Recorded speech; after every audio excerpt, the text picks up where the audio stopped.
জীবনে তোতা নয়, আপনাকে বাজ হতে হবে। কারণ তোতা অনেক বেশি কথা বলে, কিন্তু আকাশে ওড়ে অনেক কম। অন্যদিকে বাজ শান্ত থাকে, কিন্তু আকাশকে ছোঁয়ার ক্ষমতা রাখে। তাই যদি আপনাকে বাজের মতো উঠতে হয়, তাহলে আপনাকে তোতার সঙ্গ ছেড়ে দিতে হবে।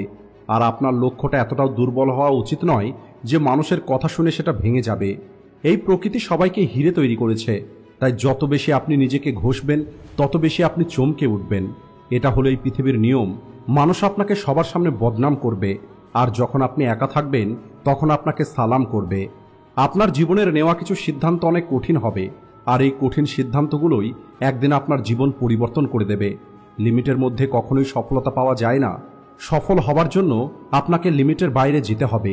আর ওই মানুষটাই একদিন রেকর্ড ভেঙে দেবে, যার শরীরের মধ্যে রক্ত নয়, বরং জেদ প্রবাহিত হবে। তাই পরিস্থিতি যত খারাপই হোক না কেন, হার মেনে নেওয়ার পরিবর্তে পরিস্থিতি পরিবর্তন করার চেষ্টা করুন। আর নিজেকে একটি সোনার কয়েনের মতো তৈরি করুন, যা যদি কোনো নালিতেও পড়ে যায়, তারপরেও তার মূল্যটা কখনো কম হবে না। আর অপমানের জবাব সম্মানের সঙ্গে দিয়ে দেখুন, সামনের মানুষটি নিজেই লজ্জিত হয়ে যাবে। আর যদি আপনি নরক দেখতে চান, তাহলে আপনি একবার বেরোজগার হয়ে দেখুন। না কোনো সম্মান, না টাকা, আর না ভালো ব্যবহার। আর যদি আপনাকে কখনো একা চলতে হয়, তাহলে ভয় পাবেন না, কারণ শ্মশান, শিখর এবং সিংহাসনে মানুষকে একাই পৌঁছাতে হয়। আর চিৎকার করে কখনোই গুরুত্ব পাওয়া যায় না। আপনাকে এমন কর্ম করতে হবে যাতে আপনার সফলতা চিৎকার করবে। তাই আপনি আপনার পরবর্তী পদক্ষেপকে সিক্রেট রাখুন, কারণ আপনার চারপাশে আপনার ভালো চাওয়ার মানুষ থাকুক অথবা না থাকুক, আপনার খারাপ চাওয়ার মানুষের অভাব নেই। আর নিজের বোঝা নিজেই তুলতে শিখুন। অন্যের ভরসায় যদি বসে থাকেন, তাহলে কখনো না কখনো আপনাকে ধোঁকা পেতেই হবে। তাই আপনি জলের মতো নিজেকে তৈরি করুন, যে নিজের রাস্তা নিজেই তৈরি করবে, পাথরের মতো নয় যে অন্যের রাস্তাও বন্ধ করে দেবে। আর আজ আপনি যে সংঘর্ষ করছেন, সেটা সেই শক্তিকে বিকশিত করছে যে শক্তিটা আপনার আগামীকাল প্রয়োজন পড়বে।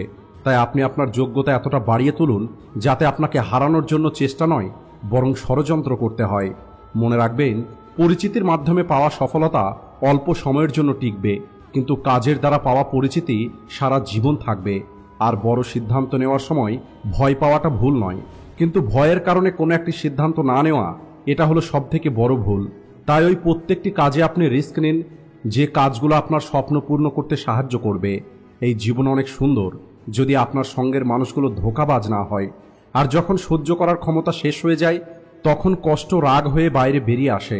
মনে রাখবেন, আপনাকে ভালোবাসার মানুষ কম হয়ে গেলে কোনো সমস্যা নেই, কিন্তু আপনাকে দেখে হিংসা করার মানুষ যেন প্রতিনিয়ত বাড়ে। তাই আপনাকে ভিড়ের থেকে আলাদা কিছু করতে হবে, তাহলেই মানুষ আপনাকে দেখবে। আর ওই মানুষটাই সব থেকে দ্রুত এগিয়ে যেতে পারবে, যে মানুষটার মধ্যে একা চলার সাহস থাকবে। আর আপনাকে ভুলে যাওয়া শিখতে হবে, কারণ একদিন পৃথিবীর মানুষ আপনার সঙ্গে ঠিক এটাই করবে। পরিশ্রমকে একটি নেশার মতো তৈরি করুন, আর এই নেশায় আপনাকে একদিন সফলতা অর্জন করে দেবে। আপনার মাইন্ডসেট এমন রাখুন, যেটা আপনি পারেন সেটা আপনি অবশ্যই করবেন, কিন্তু যেটা আপনি পারেন না সেটা আপনি শিখে নেবেন। আর বুদ্ধিমান হওয়াটা খুবই ভালো, কিন্তু অন্য মানুষদেরকে মূর্খ মনে করা, এটা সব থেকে বড় বোকামি। আর আপনার ধর্ম যাই হোক না কেন, সবার আগে আপনি ভালো মানুষ হয়ে উঠুন, কারণ আপনার হিসাব হবে আপনার কর্মের, আপনার ধর্মের নয়। আর আপনি যত বেশি নিজের উপরে বিশ্বাস রাখবেন, আপনি তত বেশি সামনের দিকে এগিয়ে যাবেন। আর আজকের সময়ে সত্যিটা হলো, প্রতিটা মানুষ তার থেকে দুর্বল মানুষদেরকে দাবিয়ে রেখে চলার চেষ্টা করে। আর আপনার পরিবারের মানুষগুলোর আপনার উপরে অনেক বেশি বিশ্বাস আছে, আর এই কারণেই আপনি কখনোই ওই বিশ্বাসটাকে নষ্ট করবেন না। আর যদি আপনার সঙ্গে কেউ না থাকে, তাহলেও আপনি দুঃখ করবেন না, কারণ এই পৃথিবীতে নিজের থেকে বড় কোনো সঙ্গী হয় না। কিছু মানুষ বুদ্ধিমান হয়েও অহংকারী হয়েছে, আর কিছু মানুষ বোকা হয়েও এই পৃথিবীকে জয় করে নিয়েছে। তাই যে সত্যিই শিখতে চায়, সে জায়গা এবং সময় দেখে না।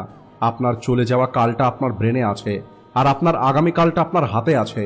তাই অতীতের কথা চিন্তা করে কান্না করার থেকে ভালো হলো আপনি একটি নতুন ভবিষ্যৎ তৈরি করুন, কারণ অতীত হলো একটি শিক্ষা, আর ভবিষ্যৎ হলো আপনার আজকের কর্মের পরিণাম।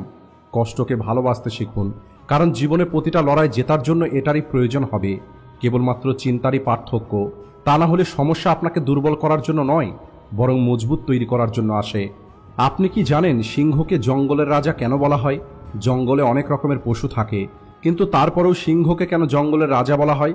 যদি বলা হয় জঙ্গলে সব থেকে দ্রুত কোন প্রাণী দৌড়ায়, তাহলে এর উত্তর হবে চিতা। যদি জিজ্ঞেস করা হয় জঙ্গলের সব থেকে লম্বা প্রাণী কোনটা, তাহলে এর উত্তর হবে জিরাফ। যদি জিজ্ঞেস করা হয় জঙ্গলের সব থেকে বড় প্রাণী কোনটা, তাহলে উত্তর হবে হাতি। এর অর্থ কি? সিংহ না সব থেকে দ্রুত দৌড়াতে পারে, সিংহ না সব থেকে বড় প্রাণী, আর সিংহ না সব থেকে লম্বা প্রাণী, তারপরেও সিংহ কেন জঙ্গলে রাজত্ব করে?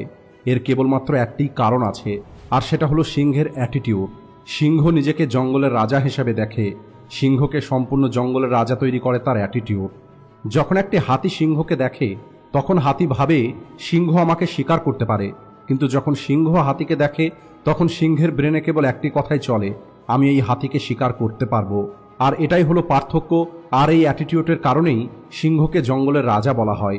একইভাবে যখন আমরা নিজের সম্পর্কে নেগেটিভ কথা চিন্তা করি যে আমরা কিছুই করতে পারবো না, আমাদের দ্বারা হবে না, তখনই আমরা হেরে যাই। আর এটাই একটি সফল এবং অসফল মানুষের পার্থক্য।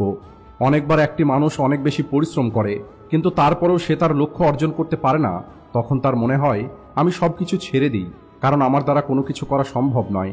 আর তখন আপনাকে এই ছোট্ট গল্পটা অবশ্যই মনে রাখতে হবে।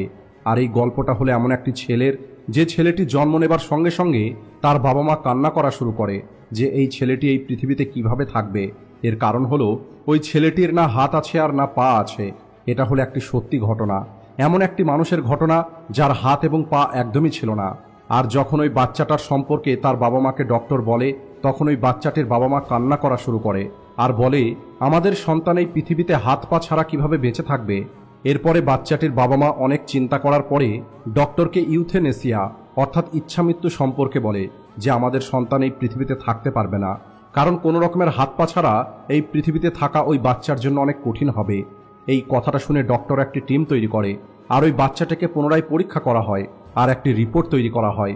আর যখন ডক্টর রিপোর্ট নিয়ে বাইরে বেরিয়ে আসে, তখন ওই বাচ্চাটির বাবা মা পুনরায় ইউথেনেসিয়া অর্থাৎ ইচ্ছামৃত্যু সম্পর্কে বলে, কিন্তু ডক্টর পরিষ্কারভাবে মানা করে দেয় আর বলে এই যে বাচ্চাটা শারীরিকভাবে হয়তো দুর্বল, কিন্তু এই বাচ্চাটার ব্রেন অনেক বেশি পাওয়ারফুল, আর আমরা এই বাচ্চাটিকে ইউথেনেসিয়া দিতে পারবো না। এরপরে ওই বাচ্চাটিকে নিয়ে তার বাবা মা বাড়ি ফিরে আসে আর ওই বাচ্চাটির দেখাশোনা শুরু করে। কিন্তু এই বাচ্চাটিকে দেখে তার বাবা মায়ের অনেক দয়া হতো আর ভাবতো যখন আমরা এই পৃথিবীতে থাকবো না তখন আমাদের এই বাচ্চার কি হবে।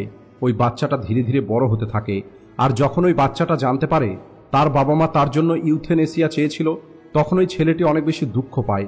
আর এরপরে ওই ছেলেটি সিদ্ধান্ত নেয় যাই কিছু হয়ে যাক না কেন, আমি আমার বাবা মাকে আর কষ্ট দিতে চাই না, আর আমি তাদেরকে এই দুঃখ থেকে বাইরে নিয়ে আসব। আর যখন কোনো একটি মানুষ তার পরিস্থিতির সঙ্গে লড়াই করার সিদ্ধান্ত নেয়, তখন থেকে ওই মানুষটির জীবনে পরিবর্তন আসা শুরু হয়ে যায়। আর এমনটাই ওই ছেলেটির সঙ্গেও হয়। ওই ছেলেটি সিদ্ধান্ত নেয় আমি এই পৃথিবীতে নিজের একটি আলাদা পরিচয় তৈরি করব, আর একদিন ওই ছেলেটি সেটাই করে দেখায়। আজ ওই ছেলেটি পৃথিবীর সেরা একটি মোটিভেশনাল স্পিকার হিসাবে পরিচিত, যার লাখো কোটি ফলোয়ার আছে। ওই ছেলেটি যার হাত পা না থাকার কারণে তার বাবা মা ডক্টরের কাছে ইউথেনেসিয়া চেয়েছিল, আজ সেই ছেলেটি সারা পৃথিবীর মানুষকে মোটিভেট করে। আর ওই সফল মানুষটির নাম হলো নিকোলাস জেমস ভুজিসিক। আর এত সমস্যা থাকার পরেও নিক ভুজিকিক সারা পৃথিবীতে নিজের একটি আলাদা পরিচয় তৈরি করেছে। আর এই ছেলেটি যদি করতে পারে তাহলে এই পৃথিবীর যে কোনো মানুষ যে কোনো কিছু করতে পারে, কেবলমাত্র নিজেকে পরিবর্তন করার জেদ থাকতে হবে। এই পৃথিবীর মানুষ আপনাকে বিশ্বাস করার আগে আপনাকে নিজেকে নিজের উপরে বিশ্বাস করতে হবে।